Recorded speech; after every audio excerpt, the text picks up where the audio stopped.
हाजिम खुशी से चहकता अपने कमरे की जानिब आया था, लेकिन जैसे ही कमरे में दाखिल हुआ, सामने नजर आते मंजर पर वो गश खाकर रह गया। रुबाब बड़े मज़े से बेड पर बैठी होजान, लिजा और आसाल के साथ बातों में मसरूफ थी। हाजिम का दिल किया कि अपना सर दीवार पर दे मारे। वो गुस्से से आगे बढ़ता बेड के पास आ खड़ा हुआ। ओए, तुम तीनों यहाँ क्या कर रहे हो? हाजिम ने माथे पर बल डालते पूछा। चाचू, हम दुल्हन चाची से बातें कर रहे हैं, आसाल ने मासूमियत से कहा। लेकिन अब काफ़ी रात हो गई है, तुम लोगों के सोने का वक्त हो गया है, चलो यहाँ से, हाजिम ने तड़क कर कहा। तो रुबाब को हाजिम का यूं गुस्सा करना बड़ा मज़ा दे रहा था। हाँ हाजिम, अभी हमें बहुत सारी बातें करनी है, उसने अपनी हंसी दबाते हुए कहा। मुझसे कर लो बातें, मैं हूं ना, हाजिम ने मुस्कुराते हुए मायनी खेजी से कहा। चाचू, अभी हम चाची से बातें कर रहे हैं और हम सोएंगे भी चाची के साथ, आप जाएं यहाँ से, डिस्टर्ब मत करें हमें, फौजान ने तड़क कर कहा। वो भी आखिर हाजिम इस्माइल खान का भतीजा था। हाजिम ने उसकी बात पर उसकी तरफ आंखें सुकेड़ कर देखा।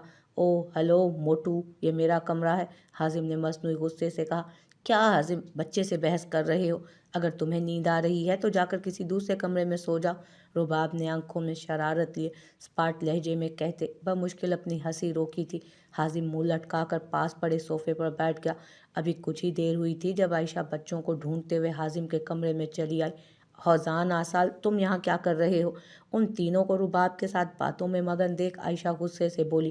क्यों डांट रही हैं भाभी, बस बातें ही कर रहे थे मुझसे, क्यूट क्यूट, बहुत प्यारे हैं ये तीनों, रुबाब ने मोहब्बत से उन तीनों की तरफ देखते हुए कहा।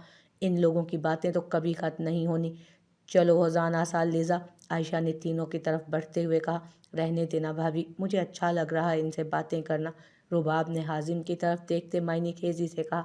ऐसे कैसे, ये अच्छी बात नहीं है, चलो शाबाश, आयशा ने तीनों बच्चों को बेड से उठने का इशारा करते हुए कहा, जो जाने को बिल्कुल तैयार ना थे। आयशा ने बमुश्किल उन्हें उठाया। थैंक यू भाभी, लव यू सो मच, हाजिम ने मशकूर लहजे में कहा। आयशा ने उसकी बात पर जोर से कहा लगाया और बच्चों को लिए बाहर की जानिब बढ़ गई। आयशा के जाते ही हाजिम ने जल्दी से डोर लॉक किया था और अब मुस्कुराते हुए रुबाब की जानिब बढ़ा। आंखों में शरारत लिए वो उसके सामने ही बेड पर बैठ गया। क्या हुआ, बोलती बंद हो गई? अब करो ना मुझसे बातें, हाजिम ने मायनी खेजी से कहा। थोड़ी पकड़कर चेहरा उसका ऊपर की तरफ किया, लेकिन अब रुबाब की बोलती बंद हो चुकी थी। वो अब रिवायती दुल्हनों की तरह पलकें झुकाए बैठी थी। वैसे समझ नहीं आ रहा तुम्हारी तारीफ करूं या ना, और ये भी समझ नहीं आ रहा कि लहंगा तुमने पहना है या तुम्हें लहंगे ने पहना हुआ है, हाजिम ने पुरसोच अंदाज में कहा। तो रुबाब उसके सवाल पर गड़बड़ा गई। उसने धीरे से पलकें उठाकर उसकी तरफ देखा। नज़ाकत से उनका पलकें उठाकर हमें यूं देखना, या इलाही, अब हम उन्हें देखें या उनका हमें देखना। हाजिम ने उसके इस तरह देखने पर शेर पड़ा। उसके शेर पर रुबाब ने अपनी उठी पलकें फिर से गिराईं। चलो अब तारीफ कर भी दो, मुझे चेंज भी करना है, रुबाब ने उसे मुस्तकिल अपने आप को देखते पाकर चिढ़ते हुए कहा। तुम्हें देखकर हमें वो बाग का लगा गुलाब याद आया जो उससे पहले के कोई तोड़ता, जल्दी से हमने तोड़ लाया। हाजिम के इस तरह तारीफ करने पर रुबाब का मुंह खुला रह गया। वो जलती कुलसती बेड से उठती ड्रेसिंग के सामने जा खड़ी हुई और अपने जेवर उतारने में मसरूफ हो गई। जब हाजिम उसके पीछे आ खड़ा हुआ, जेवर उतारने में उसकी मदद करने लगा और फिर रूनमाई के तोहफे के तौर पर उसने बहुत सा नफीस सा लॉकेट उसकी सुराही नुमा गर्दन में पहनाया। उसका रुख अपनी तरफ मोड़ता, उसकी पेशानी पर अपनी पाकीज़ा मोहब्बत की पहली मोहर सब कर गया।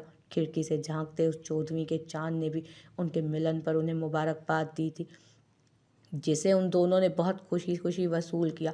उस रात दोनों ने अपनी ज़िंदगी की शुरुआत एक दूसरे से कई अहदो पैमान बांधते हुए की और उम्मीद थी कि उनकी ज़िंदगी अब हसीन होने वाली थी।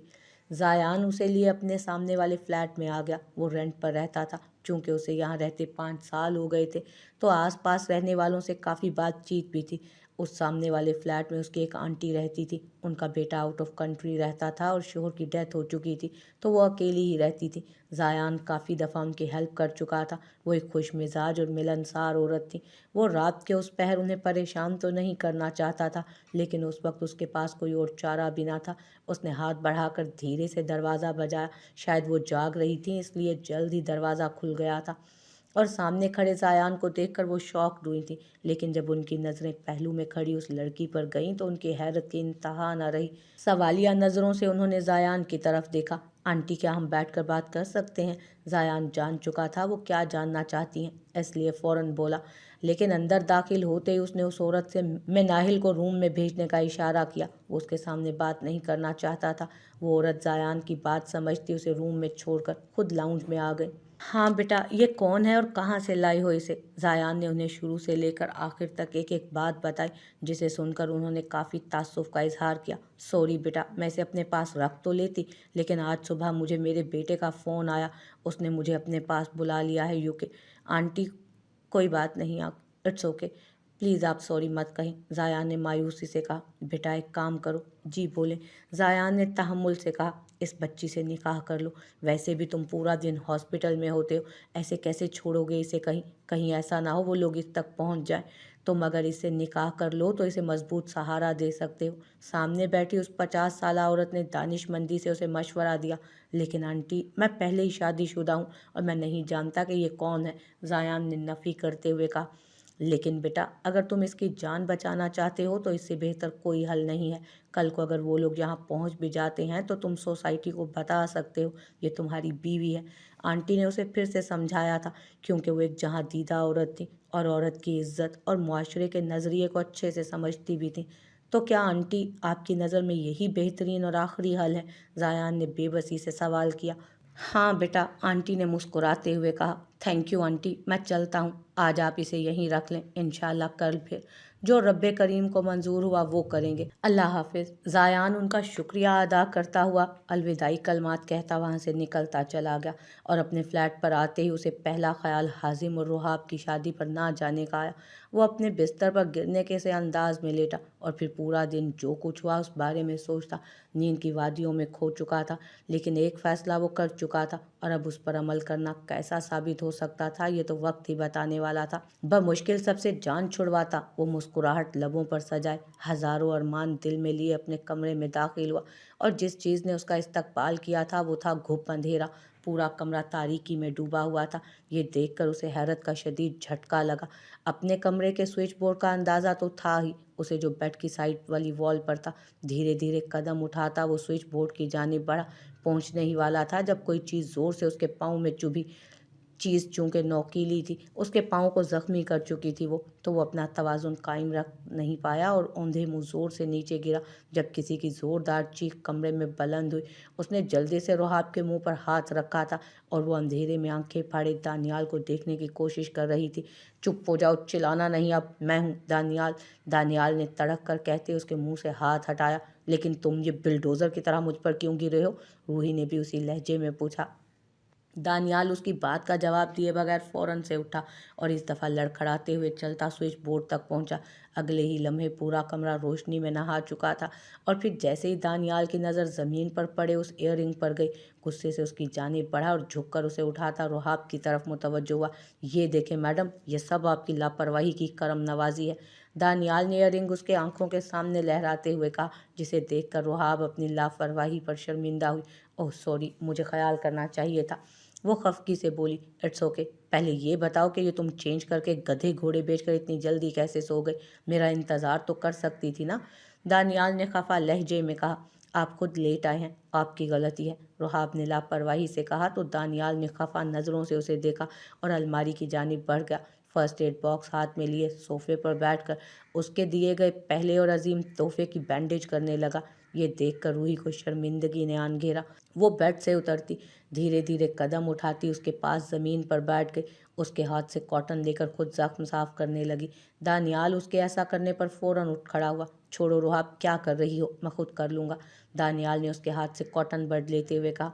मैं कर देती हूँ, क्या मसला है आपको? इधर दें कॉटन। रूही ने इसरार किया। नहीं यार, मुझे नहीं पसंद कि तुम इस तरह मेरे पाँव को हाथ लगाओ, दानियाल ने मोहब्बत से कहा। लेकिन बीवी होने के नाते मुझे अच्छा ज़रूर लगेगा, उसने मुअद्दब अंदाज में कहा। नहीं कहा ना? नहीं तो नहीं, तुम्हारी जगह मेरे दिल में है, पाँव में नहीं। दानियाल ने दिल पर हाथ रखते हुए उसे उसका मकाम बावर करवाया। हद है, इधर दे। वो भी तो रुहाब थी, अपनी मनमानी करने वाली, और फिर उसने ज़बरदस्ती खुद अपने हाथों से उसकी बैंडेज की थी। थैंक यू रुहाब, दानियाल ने मुस्कुराते हुए कहा। वेलकम स्वीट हार्ट, रुहाब ने मायने खेजी से कहते उसे आंख मारी। रूही की इस हरकत पर दानियाल का मुंह खुले का खुला रह गया। अरे मिस्टर हस्बैंड, मुंह तो बंद कर लें। और एक और शौक लगा था उसको जो रूही ने दानियाल को दिया था। तुम्हारी तबीयत तो ठीक है ना? दानियाल ने फिक्रमंदी से पूछा। कैसे फीलिंग्स लेस हैं आप? इंसान तारीफ ही कर देता है। शादी से पहले तो बड़ी लंबी लंबी छोड़ रहे थे। रुहाब ने उसकी गर्दन में बाहें डालते हुए एक अदा से कहा, शर्म कर लो मैडम, तुम पहली रात की दुल्हन और हरकतें देखो अपनी। दानियाल ने उसके गिर्द बाजू का हिसार करते हुए उसकी बेबाकी पर चोट की थी। हद है, जाए बात मत करे मुझसे, छोड़े। रुहाब ने नाराजगी से कहते हुए हटना चाहा। आज तो नहीं छोड़ने वाला। एक जुल्म तो पहले ही तुम कर चुकी हो मुझ पर, कम अज़ कम मुझे देखने देती कि कैसी लग रही थी तुम, लेकिन ये दूसरा जुल्म नहीं करने दूंगा। दानियाल ने मायनी खेजी से कहते हुए उसे खुद से लगाया था। जो भी था, वो अपने अल्लाह को नाराज़ नहीं कर सकती थी उसका हक ना देकर। आज यहाँ एक और मोहब्बत अपने अंजाम को पहुंची और यह अंजाम इंशाल्लाह बहुत अच्छा साबित होने वाला था। आज का सूरज खान हवेली के मकीनों के लिए क़यामत ख़ेज़ खबर लेकर आया था, जिसने उस हवेली के दरो दीवार को हिलाकर रख दिया था। जोया मामूल के मुताबिक फजर की अजान होते ही जाग गई थी। फजर की नमाज पढ़कर वो कमरे से निकल आई। अभी वो किचन में जा ही रही थी जब लैंडलाइन पर मुसलसल होते रिंग ने उसे अपनी जानिब मुतवज्जो किया था। इतनी सुबह कौन हो सकता है, ये सोचते हुए उसने कदम फ़ोन की जानिब बढ़ा दिए थे। फ़ोन के पास पहुंचकर उसने रिसीवर कान से लगाया। जब उसे दूसरी जानिब से कोई भारी मर्दाना आवाज़ सुनाई दी और आवाज़ सुनते ही उसे अपना दिमाग साईं साईं करता महसूस हुआ। उस आवाज़ ने उसका जहन मुंजमद करके रख दिया था। उसे अपनी जगह से हिलना नामुमकिन लग रहा था।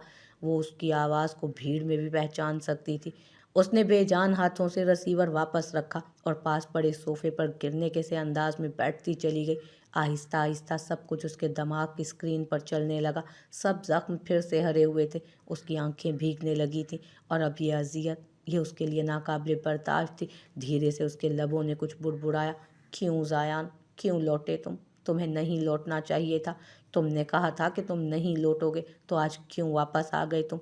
जिस गर्म रेत पर चलने के लिए छोड़ गए थे, आज वापस क्यों लौट आए? यकदम वो बुड़बुड़ाते हुए ज़ोर से चिल्लाई। आज 5 सालों बाद उसके ज़ब्त के तमाम बंधन टूट चुके थे। कितनी मुश्किल से उसने खुद को मजबूत बनाया था, कितनी मोहब्बत से, कितनी मेहनत से उसने अपनी ज़ात के बिखरे हुए ज़र्रों को समेट कर फिर से जोड़ा था। लेकिन आज एक ही झटके में वो फिर से बिखर चुकी थी। शायद वो भूल चुकी थी कि टूटी हुई चीज़ें दोबारा कभी नहीं जुड़ती, कहीं ना कहीं दरारें रह ही जाती हैं। जिन अजियतों से गुजर कर वो आज यहाँ तक पहुँची थी, उस लम्हे ने उसे वापस उसी जगह ला पटका था। आज वो चाह कर भी खुद को नहीं समेट पा रही थी। फूट फूट कर रो रही थी वो। उस वक्त वो पागलों की तरह चीख रही थी, चिल्ला रही थी और अब तो ज़ोर ज़ोर से अपने बाल भी नोचने लगी थी। उस वक्त उसकी दिलदोज़ चीखें पूरी हवेली में गूंज रही थीं। उसके चीखने की आवाज़ पर तमाम अफराद भागते हुए लाउंज में पहुंचे और उसे पागलों की तरह रोते चिल्लाते देख सबको शदीद झटका लगा। उसकी इस कैफियत का सबब सबकी समझ से बाहर था। उन्हें उसकी ज़हनी हालत पर शक हुआ था। क्या हुआ ज़ोया, क्या कर रही हो ये सब? आयशा ने आगे बढ़कर उसके पास बैठते फिक्रमंदी से पूछा। उसके रोने की शिद्दत में मज़ीद इजाफा हो चुका था। आंसू थे कि थमने का नाम न ले रहे थे। आंखें रोने की वजह से सुर्ख हो चुकी थीं। आयशा, उसे वापस नहीं आना चाहिए था, कभी नहीं, कभी भी नहीं। कितनी मुश्किल से मैंने खुद को एक पत्थर की मानिंद बनाया था। आज उस इंसान ने उस पत्थर तक के टुकड़े टुकड़े कर दिए। लेकिन आयशा, पत्थर तो नहीं टूटा करते ना, मैं कैसे टूट गई फिर? जोया ने नासमझी से पूछा। क्योंकि जोया, तुम कभी पत्थर बनी ही नहीं। ये तो तुमने अपने ऊपर एक खोल चढ़ाया हुआ था। पर क्या हुआ था जोया, प्लीज़ बताओ हमें। आयशा ने साफ गोई से काम लिया, जबकि आसपास खड़े सब अफराद उसकी बात पर सख्ते के आलम में थे। आयशा, अभी ज़ायान की कॉल आई थी। क्या मेरे नफ़रत से बनाए गए इस पहाड़ की रेत में इस कदर मिलावट थी कि एक कॉल ने उस पहाड़ को रेजा रेजा कर दिया? जोया चिल्लाते हुए बोली। आज वो 5 साल में पहली दफ़ा उनके सामने इस तरह रोई थी। जोया, जिस इंसान से मोहब्बत हो ना, उससे कभी नफ़रत की ही नहीं जा सकती। हाँ, वक्त कभी ऐसे हालात ज़रूर बना देता है कि हमें लगता है हमें उस इंसान से नफ़रत हो चुकी है, लेकिन ऐसा कभी नहीं होता। मोहब्बत कहीं ना कहीं बाकी रहती है और फिर ज़िंदगी में एक लम्हा ऐसा आता है जब वो थोड़ी सी मोहब्बत हमारी सारी नफ़रत पर गालिब आ जाती है। आयशा ने धीमे लहजे में कहा। तुम नहीं जानती आयशा, वो इंसान मुझे तब छोड़ कर गया था जब मैं उसे अपना सब कुछ समझ चुकी थी। अगर मैंने गुनाह किया था तो मैंने उससे माफ़ी भी मांगी थी। एक दफ़ा, सिर्फ एक दफ़ा वो मुझसे कहता तो सही, मैं पूरी दुनिया को चीख चीख कर बताती कि मैं गलत थी, ज़ायान बेकसूर था। लेकिन नहीं, उसने मोहब्बत का लालच देकर मेरी ज़ात की धज्जियाँ उड़ा कर रख दी। क्यों आयशा, क्या मेरी गलती इतनी बड़ी थी? क्या मेरी गलती इतनी बड़ी थी? क्या मैं माफ़ी के काबिल नहीं थी? क्यों वो इतना संगदिल हो गया? कैसे मुझे इस अजनबी जगह पर गर्म रेत पर सुलगते हुए छोड़ गया? उसकी दिल दोस्त चीख एक दफ़ा फिर लाउंज में गूंजी थी। वो यकदम सोफे से खड़ी हुई जब उसे अपनी आंखों के सामने अंधेरा आता महसूस हुआ। अचानक उसका सर चकराया। उसे अपने सर में शदीद दर्द महसूस हुआ। उसने कुर्ब से आंखें बंद की थी। तकलीफ की शिद्दत इस कदर थी कि उसे लग रहा था कि अभी उसका सर फट जाएगा। वो वहीं अपना सर पकड़ती सोफे पर गिर गई। आयशा ने फिक्रमंदी से उसे पकड़ा था। जोया, क्या हुआ? आंखें खोलो, इधर देखो मेरी तरफ। आयशा ने उसका गाल थपथपाते हुए फिक्रमंदी से कहा। अब तो आयशा की आंखें भी भीगने लगी थी। वो बार बार उसको हिलाकर उठाने की कोशिश कर रही थी, लेकिन जोया को किसी तरह होश नहीं आ रहा था। ये ले भाभी। रुबाब जल्दी से भागकर किचन से पानी ले आई। उसने ग्लास आयशा की जानिब बढ़ाया। आयशा ने ग्लास थामकर उसके चेहरे पर पानी के छींटे मारे, लेकिन बेसुध। काफ़ी देर कोशिश के बाद भी जब उसने आंखें ना खोलीं तो आयशा ने परेशानी से हैशम की तरफ देखा। हैशम, शायद हमें इन्हें हॉस्पिटल ले जाना चाहिए। आप और रुबाब जोया को लेकर आए, हम गाड़ी निकालते हैं। हैशम इतना कहकर हवेली से बाहर भागा था और फिर कुछ ही देर में वो जोया को लिए शहर के मशहूर हॉस्पिटल में पहुंचे। हैशम खान को तो दूर दूर तक लोग जानते थे। हैशम खान को देखते ही जोया को हाथों हाथ लिया गया। फौरन उसे आईसीयू में शिफ्ट कर दिया गया। अब वो तीनों आईसीयू के बाहर खड़े डॉक्टर का इंतजार कर रहे थे जब कोई नर्स रूम से बाहर निकली आई थी। सिस्टर, कैसी है जोया? हैशम खान ने पूछा आगे बढ़कर। मिस्टर खान, उनकी हालत सीरियस है। टेस्ट वगैरह किए जा चुके हैं। रिपोर्ट्स आते ही ट्रीटमेंट स्टार्ट कर दिया जाएगा और डॉक्टर्स को भी बुलाया गया है। आते ही होंगे वो। आप प्लीज़ वेट करें तब तक। नर्स तहम्मुल से कहती आगे बढ़ गई। आयशा चेयर पर बैठी जोया की सलामती की दुआ कर रही थी। रुहाब को वो घर पर बच्चों के पास ही छोड़ आए थे। हैशम खान लंबी सांस लेता वहीं पड़ी चेयर्स में से एक चेयर पर बैठ गया। वो खुद हैरान था कि आज इतने सालों बाद जायान ने क्यों कॉल की थी, जबकि हाजिम तो जायान से मुकम्मल मुतनफ़र हो चुका था। उसने नफ़रत से जायान को दिल ही दिल में बुरा जाना था। नहीं, प्लीज़ मत जाओ, मैं मर जाऊंगा तुम्हारे बगैर। किसी ने बेबसी से जाने वाले को रोका। तुम्हें तो खुश होना चाहिए जायान, मैं जा रही हूँ हमेशा के लिए। तुम यही चाहते थे ना? जोया ने दर्द से मुस्कुराते हुए कहा। नहीं, लेकिन मैं अब नहीं चाहता। मोहब्बत करता हूँ तुमसे। अगर तुम गई तो यकीन करो मेरी सांसें बंद हो जाएंगी। प्लीज़ एक दफ़ा रुक जाओ प्लीज़। जायान ने गिड़गिड़ाते हुए उसका हाथ थामा था। वो बच्चों की तरह उससे जिद कर रहा था। नहीं जायान, अब बहुत देर हो चुकी है, मुझे अब जाना होगा। मैं चाहकर भी अब तुम पर भरोसा नहीं कर पाऊंगी। तुमने जो कुछ किया वो एक नाकाबिले माफ़ी गुनाह था। क्या तुम उस अजियत का बदला चुका सकते हो जो तुम मुझे देकर गए थे? जोया ने उससे अपना हाथ छुड़ाते कहा। बस एक दफ़ा भरोसा कर लो, सिर्फ एक दफ़ा। यूं मुझे छोड़कर मत जाओ, मैं तुम्हारे पाँव पकड़ता हूँ, प्लीज़ मत जाओ ना। जोया ने जाने के लिए कदम बढ़ाए ही थे जब जायान उसके पाँव पकड़ता उसके कदमों में आन बैठा। जायान, भले तुमने पूरी ज़िंदगी मुझसे नफ़रत की है, लेकिन मुझे तुमसे मोहब्बत है और कोई भी अपनी मोहब्बत को यूं इस तरह अपने पाँव में बैठा नहीं देख सकता। प्लीज़ मत रोको मुझे, क्योंकि मोहब्बत भीख नहीं होती।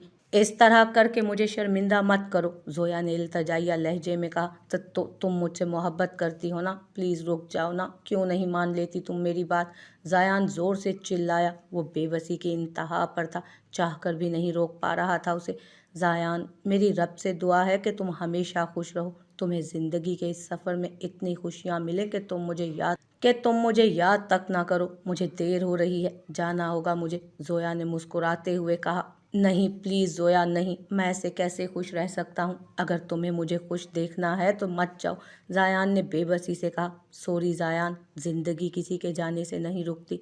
अगर ऐसा होता तो दुनिया कब्रिस्तान बन चुकी होती। यहाँ इस फ़ानी दुनिया में हर इंसान को किसी न किसी से ज़रूर मोहब्बत होती है। अब एक के चले जाने से दूसरा मर तो नहीं जाता ना। मैं ये नहीं कहूँगी कि वक्त ज़ख्म भर देता है, लेकिन हाँ, ये ज़रूर कहूँगी कि हर इंसान वक्त के साथ तन्हा चलना ज़रूर सीख जाता है। तुम भी सीख जाओगे। अपना ख्याल रखना, जोया ने मुस्कुराते हुए कहा, जबकि आंखें उसकी अजियत को चीख चीख कर बयान कर रही थी। और तभी किसी खौफनाक सी शक्ल कि मखलूक ने जोया को झटके से खींचा और वो लम्हे में गायब हो चुकी थी। जायान ज़ोर से चिल्लाया और तभी उसकी आंख खुली थी और वो झटके से उठ बैठा। उसने हड़बड़ा कर इर्द गिर्द देखा और खुद को अपने बिस्तर पर पाकर उसने सुकून का सांस लिया। वो ख्वाब था, ये जानकर उसकी जान में जान आई थी, लेकिन उसकी सांसें बेतरतीब हो रही थी। दिल तो लगता था कि आज पसलियां तोड़कर बाहर आ जाएगा। उस वक्त वो पूरा पसीने से भीगा हुआ था। उसकी आंखों से आंसू मुसलसल बह रहे थे, सिसकियों से रो रहा था। वो जल्दी अपने बिस्तर से उठता वॉशरूम की जानिब भागा और वज़ू करके 2 नफल अदा किए। गिड़गिड़ाकर अल्लाह से ज़ोया की सलामती की दुआ मांगी। तभी फजर की अजान उसके कानों में पड़ी थी। फजर की नमाज के बाद उसे जो पहला ख्याल आया वो रुहाब और हाजिम की शादी में शिरकत ना करना था। कितनी उम्मीद से हाजिम ने उसे बुलाया था, न जाने क्या सोच रहा होगा मेरे बारे में वो। अब तो वो और भी नाराज़ हो गया होगा। उसके जहन में मुख्तलिफ सोचें गर्दिश कर रही थी। वो समझ नहीं पा रहा था कि वो हाजिम से कैसे मिले और कैसे उससे माफ़ी मांगे। उसकी बेचैनी बढ़ती जा रही थी। वो चाहकर भी खुद को नॉर्मल नहीं कर पा रहा था। जब बेचैनी हद से बढ़ी तो उसने आज इतने सालों बाद खान हवेली लैंडलाइन पर कॉल की थी। काफ़ी देर तक कॉल रिसीव नहीं हुई, लेकिन जैसे ही कॉल रिसीव हुई उसने जल्दी से सलाम किया, मगर दूसरी जानिब मुकम्मल खामोशी थी। उसने मोबाइल कान से हटाकर कॉल रिसीव होने का यकीन किया, लेकिन अब भी दूसरी जानिब मुकम्मल खामोशी थी। फिर कॉल डिस्कनेक्ट कर दी गई। ज़ायान को अब परेशानी ने आन घेरा। उसकी बेचैनी अब मज़ीद बढ़ चुकी थी। उसे समझ ही नहीं आ रहा था कि वो क्या करे। फिर वो लंबी सांस खारिज करता, अल्लाह पर सब कुछ छोड़ता, अपने फ्लैट के सामने बने उस छोटे से पार्क की जानिब बढ़ गया ताकि खुद को जहनी तौर पर नॉर्मल कर सके। लेकिन सुबह वाले ख्वाब ने उसे जहनी तौर पर मफलूज करके रख दिया।